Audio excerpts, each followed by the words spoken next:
이 아침 우리에게 주시는 하나님의 말씀 이사야서 14장입니다.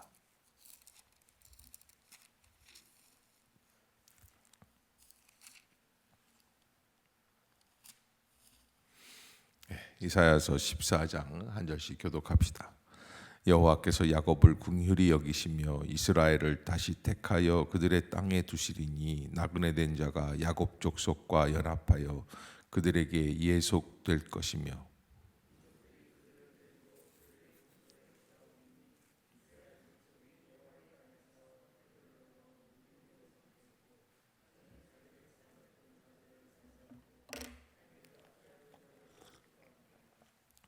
여호와께서 너를 슬픔과 곤고와 및 내 수고하는 여역에서 놓으시고 안식을 주시는 날에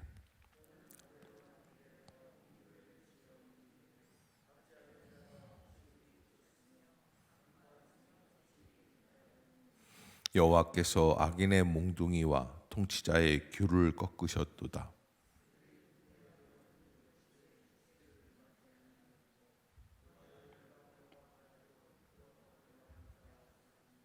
이제는 온 땅이 조용하고 평온하니 무리가 소리 높여 노래하는도다.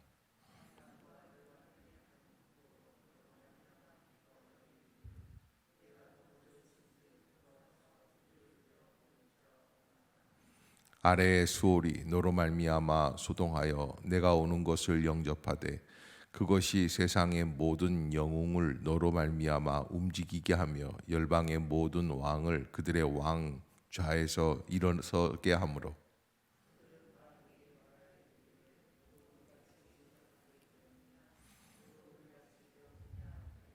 내 영화가 스올에서 떨어졌으며 내 비파 소리까지로다. 구더기가 내 아래에 깔리며 지렁이가 너를 덮었도다.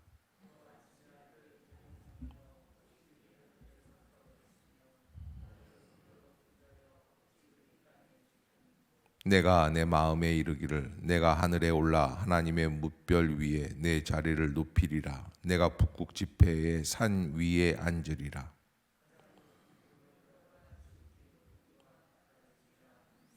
그러나 이제 내가 스올 곧 구덩이 맨 밑에 떨어짐을 당하리로다.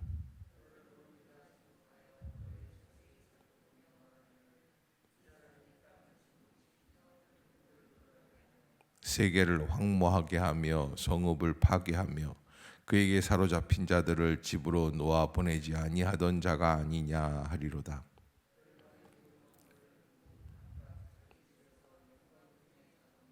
오직 너는 자기 무덤에서 내쫓겼으니 가증한 나무가지 같고 칼에 찔려 돌구덩이에 떨어진 죽음들에 둘러싸였으니 밟힌 시체와 같도다.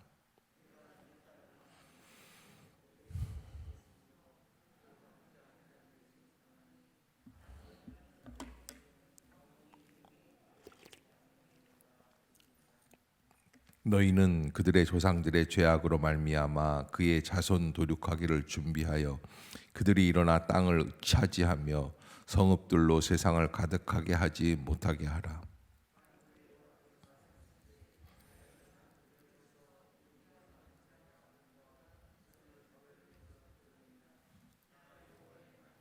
내가 또 그것이 고슴도치의 굴혈과 물 웅덩이가 되게 하고 또 멸망의 빗자루로 청소하리라. 나 만군의 여호와의 말이니라 하시니라.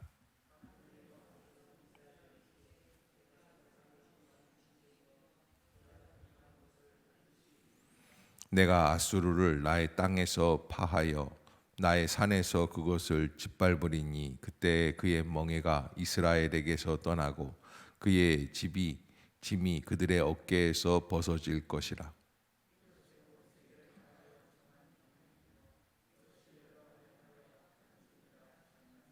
만군의 여호와께서 경영하셨은즉 누가 능히 그것을 패하며 그의 손을 펴셨은즉 누가 능히 그것을 돌이키랴. 블레셋 온 땅이여 너를 치던 막대기가 부러졌다고 기뻐하지 말라. 뱀의 뿌리에서는 독사가 나겠고 그의 열매는 날아다니는 불뱀이 되리라.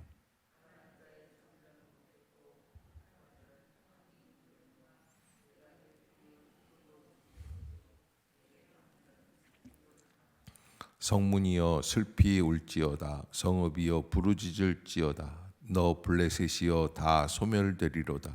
대저 연기가 북방에서 오는데 그 대열에서 벗어난 자가 없느니라. 그 나라 사신들에게 어떻게 대답하겠느냐. 여호와께서 시온을 세우셨으니 그의 백성의 곤고한 자들이 그 안에서 피난하리라 할 것이니라. 아멘. 할렐루야. 이 아침 주의 전을 찾으신 여러분들에게 하나님의 은혜와 평강이 함께 하시기를 축복합니다. 오늘 14장 말씀은 세 나라 정도의 멸망을 지금 예언하고 있습니다.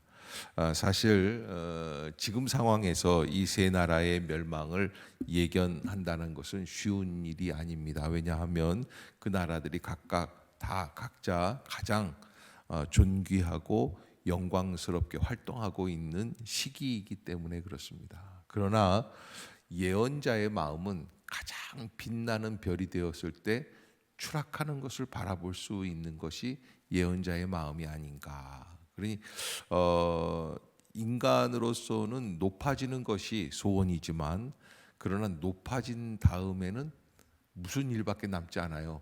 떨어지는 것밖에는 남지 않는다라는 것이 인생을 살펴보는 이사야 선지자의 예언의 말씀입니다. 자, 오늘 여기 세 나라는 어떤 나라냐면 첫 번째는 바벨론의 멸망에 대해서 말씀을 하고 있고요. 두 번째는 아수르 민족에 대한 멸망, 그리고 그와 더불어서 블레셋까지 이스라엘을 해안가에서 이제 괴롭히고 항상 뭐라 그럴까요? 무슨 그 감초처럼 한약방의 감초처럼 꼭 끼어서 이스라엘을 항상 능멸하려고 했던 민족 블레셋. 오랜 동안 이스라엘을 괴롭혔지만 그 이스라엘도 바벨론의 멸망과 더불어 다 멸망하게 되어 있다 하는 것이 이제 이사야 선지자의 예언입니다. 자, 지금 바벨론이라는 나라는 새롭게 시작하는 신흥 국가입니다. 그리고 제국이죠. 그래서 그 당시에 고대 근동 지금으로 말하면 이란, 이라크 뭐 이런 지역들, 그 지역들을 다 제패하는, 그래서 그 지역에서 가장 큰 제국을 세워가는 그런 나라입니다. 누가 그 나라의 열정을 막을 수가 있겠습니까? 그런데 이사야 선지자는 그들이 그렇게 높아졌는가? 이제 떨어질 것이다 라고 하는 것을 말씀을 하고 있습니다. 자, 여기 오늘 그 3절에 보면은 이렇게 돼 있죠. 여호와께서 너를 슬픔과 곤고와 및 내가 수고하는 고역에서 놓으시고 안식을 주시는 날에. 그래서 이스라엘 백성이 바벨론의 포로로 갔다가 다시 돌아오는 날이 있을 거라는 것을 말씀하면서 그때에 돌아오는 그때에 4절 한번 읽어봅시다. 시작. 너는 바벨론 왕에 대하여 이 노래를 지어 이르기를 압제하던 자가 어찌 그리 그쳤으며 강포한 성이 어찌 그리 패하였는고.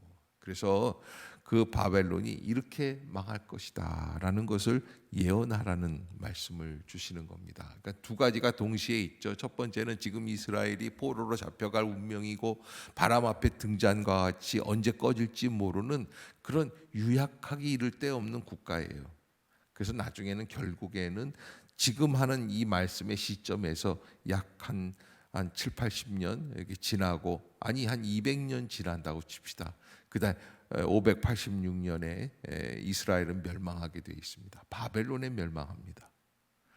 그런데 하나님은 이게 뭐 멸망도 되기도 전인데 다시 돌아올 수 있는 날을 바라보는 거예요.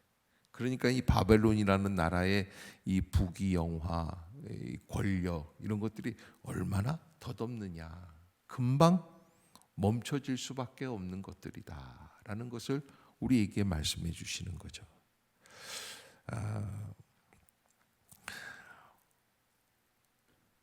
압제하던 자가 어찌 그리 그쳤으며. 여러분, 바벨론이 이스라엘을 압박하고 압제하는 것이 보통 참 뭐랄까 매몰차게 했던 게 아닙니다.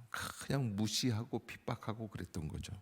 그런데 그렇게 압제하던 자가 어찌 그리 그치며, 세상에서 이렇게 보면은 권력을 가지고 있다라고 하면서 권력이 없는 사람들을 구박하는 사람들이 있죠. 그게 뭐 대단히 오래 갈 것 같지 않습니까? 근데 금방 끝납니다. 강포한 성이 어찌 그리 패하였는고. 강포하게 되면 어떻게 됩니까? 나중에는 결국 패하여질 수밖에 없는 인생이 된다. 그래서 왜 이런 이 압제와 압제자들과 강포한 성들이 무너지게끔 되어 있는가? 5절에 보면 여호와께서 악인의 몽둥이와 통치자의 귤을 꺾으셨도다. 그러니까 하나님이 직접 가서 바벨론의 몽둥이를 빼앗는다 이런 게 아니라 우리가 살아가는 인생 안에는 장치가 있어요. 역사의 시간이 있지 않습니까? 이게 시간이 쭉 흘러가는 걸 역사라고 그러지 않습니까? 근데 그 역사 속에는 하나님의 만들어 놓으신 장치가 있어요. 그게 뭐냐? 압제하던 사람들은 떨어지게 되고 강포하게 행하는 사람들은 패하게 되는 거예요. 그래서 뭐 누구를 압제하고 뭐 이런 사람들이 있지 않습니까? 그래서 이번에 러시아가 우크라이나를 이렇게 침략하고 괴롭혔지 않습니까? 근데 가만 보세요. 한 30년 안에 러시아가 어떻게 되는가? 중국은 강대국으로서 그 지역에 있는 약한 나라들을 다 마구 짓밟습니다. 무시합니다. 으르렁거립니다. 일본도 그렇고 미국도 그렇죠. 그러나 30년 주기, 40년 주기, 아니면 한 조금 뭐 오래 간다면 한 70년 주기, 이 지각의 변동이 일어나게 돼 있어요. 그때 무너지는 것은 강포한 사람들이에요. 압제하는 사람들이에요. 그런 사람들이 하나님의 그 역사 속에서 그 모든 몽둥이와 귤하는 것은, 통치자의 귤하는 것은 옛날 왕들이 이렇게 지휘봉처럼 들고 있는 그런 아주 이렇게 금빛 나는 황금 막대기 같은 거, 그걸 이야기합니다. 그런 걸 다 꺾어버리신다. 6절에 보면 그런 강력한 강대국들은 어땠는가? 그들이 분내어 여러 민족을 치기를 맞이 아니하였고 노하여 열방을 억압하여도 그 억압을 막을 자 없었다. 그냥 바벨론이요, 아수르도 그랬죠. 그냥 그 옆에 있는 나라들을 그냥 막 짓밟고 막 무시하고 쳐들어가고 그랬단 말입니다. 그런데 그렇게 했지만 그런 사람들을 막을 자가 없었어요. 왜? 이게 뭐 신흥 국가니까 떠오르는 징기스칸처럼 막 정복해 나가는 거예요. 그러나 그렇게 하던 자들이 다 없어집니다. 7절에 보면 이제는 온 땅이 조용하고 평온하니 그래. 그래서 막 강대국들이 짓밟으면은 괴롭지만은, 그러나 그 모든 것들도 언젠가는 어떻게 하게끔 돼 있어요? 끝이 나게끔 돼 있어요. 그래서 온 땅이 조용하고 평온하다. 무리가 소리 높여 노래하게 된다. 그렇게 표현하고 있는 거죠. 8절에 향나무와 레바논의 백향목도 너로 말미암아 기뻐하여 이르기를 네가 넘어져 있은즉, 너는 누굴까요? 강대국들을 얘기하는 거예요. 그 넘어져 있으니까 올라와서 우리를 베어버릴 자가 없다. 그러고 보니까 향나무와 레바논의 백향목은 진짜 나무가 아니라 뭘 얘기하는 겁니까? 나라들을 얘기하는 겁니다. 작은 나라들이 그 바벨론의 멸망 앞에서 기뻐한다는 거예요. 사람이 누가 죽으면 기뻐할 수 있는 게 쉬운 일이 아니죠. 누가 죽으면 아무리 원수 같은 사람일지라도 죽으면 슬퍼하게 되는 게 인간 세상인데, 그렇지 않다는 거예요. 바벨론이 죽으면, 바벨론이 멸망하니까 이제 안심이 되는구나.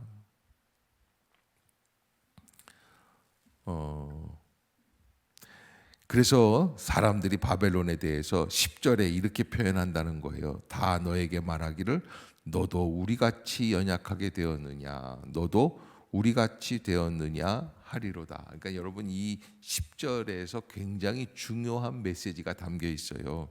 그게 뭐냐면 아무리 강대국일지라도 하나님이 심판하시는 그 심판의 장치에 들어가게 되면 강대국이 무슨 나라가 됩니까? 우리 같이 된다는 거예요. 그게 역사라는 거예요. 다 짓밟혀서.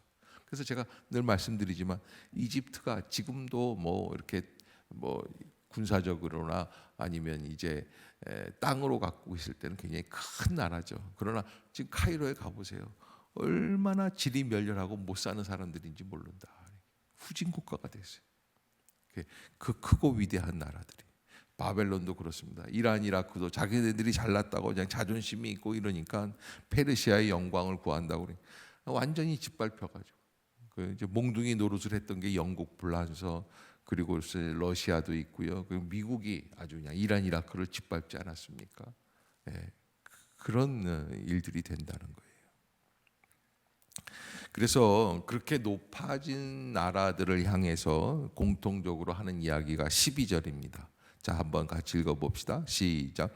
너 아침의 아들 계명성이여, 어찌 그리 하늘에서 떨어졌으며 너 열국을 엎은 자여, 어찌 그리 땅에 찍혔는고. 아침의 아들 계명성이라고 하는 것은 새벽까지 빛나는 그런 이 별을 이야기하는데, 가나안의 신화에 나오는 아침의 신의 아들들, 샛별, 뭐 이렇게 금성 뭐 이런 거 있지 않습니까? 그런 거를 의미하는데, 그렇게 밝고 그렇게 빛나던 그런 별들도 어떻게 됩니까? 태양이 뜨면 다 사라지게끔 돼 있어요. 마찬가지예요. 그래서 하늘 높이 올라갔던 그 권력들도 하나님 안에서 떨어지는 거예요. 열국을 엎은 자다. 그런 사람들은 다 떨어지게끔 돼 있다. 그런 바벨론이 과거에는 뭐라고 말을 했느냐면 13절에 네가 네 마음에 이르기를 내가 하늘에 올라 하나님의 뭇별 위에 내 자리를 높이리라. 내가 북극 지폐의 산 위에 앉으리라. 여러분 저 잠실 쪽에 가면은 롯데에서 지은 뭐 107층입니까? 뭐 몇 층짜리 빌딩 있지 않습니까? 얼마나 높습니까? 대단하지 않아요? 그런데 그렇게 높게 지은 그 권력, 그 경제적인 힘, 뭐 대단하고 오래 갈 것 같은데 이 별게 아니라는 거예요. 하나님은 그렇게 높아진 자들을 낮추시는 것이 하나님의 역사의 방법이다라고 하는 것을 말씀해 주셔요. 그러면 어떻게 해야 멸망을 안 당할까요? 우리는 그걸 한번 생각해 봐야 돼요, 사실은. 근데 높아진 다음에 교만해지지 않을 수가 없다. 불가능한 거예요. 조심해야지 됩니다. 믿음의 사람들은 늘 잊지 말아야 될 게 있습니다. 하나님의 은혜를 기억함입니다. 내가 이렇게 된 것은 다 하나님의 은혜 때문이다. 사람들은 이게 하나님을 믿지 않는 사람들은 근데 이게 잘 안 돼요. 언제 하나님이 나를 도와주셨어? 하나님이 오셔서 뭐 계약서라도 좀 주시고 그랬으면 알 텐데 그게 아니라 그냥 뭐 흐지부지 지나갔거든요. 드러나지 않거든요. 뭐 기도한 것밖에는 없어요. 그런데 그거를 딱 좋은 결과가 얻었을 때 사람들은 대부분 잊어먹어요. 또 어떤 때에는 믿는 사람들도 잊어먹어요. 그러니 얼마나 힘듭니까? 이게 은혜를 기억한다는 건 참 쉬운 일이 아니죠. 시편에서도 그 주의 은택을 잊지 말라고 우리에게 말씀하고 있는 것처럼 그 높이 올라갔던 사람들이 추락하지 않고 계속 유지할 수 있는 비결 중에 한 가지가 은택을 기억하는 거예요. 하나님의 은혜를 기억하는 거예요. 하나님께서 우리를 그렇게 인도해 주시는구나 하는 것을 기억하고 고백하는 것이죠. 자, 그래서 그런 바벨론이 멸망을 하게 됩니다. 그 21절에 보면 너희는 그들의 조상들의 죄악으로 말미암아 그의 자손 도륙하기를 준비하여 그들이 일어나 땅을 차지하여 성읍들로 세상을 가득하게 하지 못하게 하라. 만군의 여호와께서 말씀하시되 내가 일어나 그들을 쳐서 이름과 남은 자와 이들과 아들과 후손을 바벨론에서 끊으리라. 나 여호와의 말이니라. 하나님의 그 섭리, 하나님의 그 방식, 이렇게 보면은 경영하는 방식이 어떻습니까? 이게 강대국이라고 세계를 횡포하고 막 으름장을 놓던 그런 나라들을 낮추시는 것이 하나님의 경영 방식이다라고 하는 것을 알아야 되는 거예요. 그래서 24절에 이렇게 말씀을 하시는데요. 이게 이제 이사야가 우리에게 알려주고 있는 하나님의 구원의 방식이죠. 24절 시작. 만군의 여호와께서 맹세하여 이르시되 내가 생각한 것이 반드시 되며 내가 경영한 것을 아멘. 하나님은 말씀하신 것을 반드시 어떻게 하시는 하나님? 이루시는 하나님. 예레미야 선지자는 이를 행하는 여호와 그것을 지어 성취하는 나 여호와라고 그래요. 하나님이 말씀하신 것은 반드시 이루어지게 되어 있다라고 하는 것을 우리에게 알려주시는 거죠. 그렇게 하신 하나님께서 바벨론뿐만 아니라 25절부터 27절까지는 무슨 어느 나라를 또 파하신다고 그래요? 아수르를 파하신다. 또 아수르만 파하는 게 아닙니다. 이게 이제 28절에 가 보면 아하스 왕이 죽던 해니까 이게 아직 뭐 이렇게 다 멸망하려면 한참 남았어요. 한 200년 남았습니다. 그런데 블레셋 땅까지 다 멸하겠다. 하나님이 그렇게 말씀해 주세요. 그러니까 여러분, 하나님의 심판의 막대기는 남한에만 적용되는 게 아니라 북한에만 적용되는 게 아니라 러시아에만 적용되는 게 아니에요. 그래서 옆에 나라가 좀 뭐 멸망한다든지 어려움을 겪으면 우리는 그 북치고 장구치고 좋아해야 될까요? 아니에요. 예, 우리도 조심해야지 돼. 왜냐하면 바벨론만 멸망할 게 아니라는 거예요. 근데 아수르는 이제 훨씬 그 이전에 멸망했어요. 바벨론에 대해서 그러니까 먼저 아수르가 멸망하고 블레셋이 멸망하고 맨 마지막에 바벨론이 멸망하는데 이런 운명의 수레바퀴가 그렇게 공통적으로 역사하고 있는 거예요. 그리고 남은 거는 뭐냐면 오직 하나님께서 선택하신 이스라엘 백성들은 남은 자가 될 것이다. 이게 이사야 선지자가 하나님이 경영하시는 경영 방식이다. 이렇게 말씀을 해주시는 거예요. 15장은 그 하나님의 경영 방식에 대하여 말씀을 하신 것으로 아주 소중한 말씀이다. 그래서 27절을 한번 읽어봅시다. 시작. 만군의 여호와께서 경영하셨은즉 누가 능히 그것을 패하며 그의 손을 펴셨은즉 누가 능히 그것을 돌이키랴. 아멘. 경영이라는 게 나옵니다. 하나님은 전 세계를 온 우주를 뭐 하십니다? 경영하고 계시는 거예요. 다스리고 계신다. 이사야는 그 보이지 않는 하나님의 그 능력의 힘을 바라보고 있습니다. 그리고 우리가 그 방식대로 살아가기를 촉구하면서 교만해지지 않기를 이야기하고 있죠.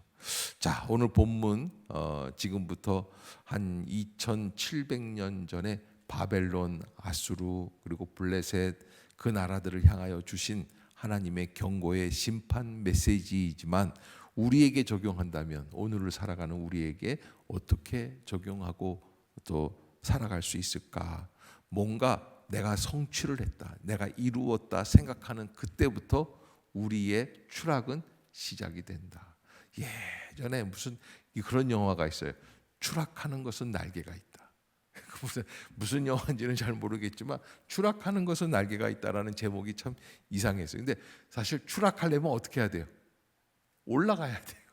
올라가려면 어떻게 해야 돼요? 날개가 있어야 돼요. 그래서 추락하는 건 날개가 있다는 거예요. 그러니까 추락한다는 것은 그만큼 올라갔다라는 것을 잊지 말라는 거예요. 그래서 하나님이 사랑하는 사람들에게는 항상 추락하지 않도록 하나님이 그 어려움을 주시는 거예요. 괴로움을 주시는 거예요. 인생 살기 힘들다. 그러면 겸손해지잖아요. 그것을 깨닫게 하시는 거죠. 그런 은혜를 기억하며 살아가실 수 있는 믿음의 성도들이 다 되시기를 주의 이름으로 축복합니다. 오늘 그 아침 9시에 이 자리에서 고 유은혜 권사님 발인 예배가 진행이 됩니다. 제가 이렇게 이 예배당 안에서 발인 예배를 하려고 하는 거는 유은혜 권사님이 개척 멤버이시기도 하지만은 아울러 유족들이 좀 교회에 그래도 좀 와서 어머님이 앉아 계시던 자리에도 앉아 있고, 그리고 또 이 교회의 예배를 통해서 은혜를 체험하고 그들이 다시 믿음으로 돌아오기를 촉구하는 마음으로 예배당에서 예배를 드리려고 해요. 그래서 여러분들이 꼭 기억하시고, 가능하신 분들은 좀 9시 함께 오셔서 또 유족들을 위로해 주시고 격려하면서 전도할 수 있는 그런 기회가 될 수 있기를 부탁을 드리겠습니다. 기도하겠습니다.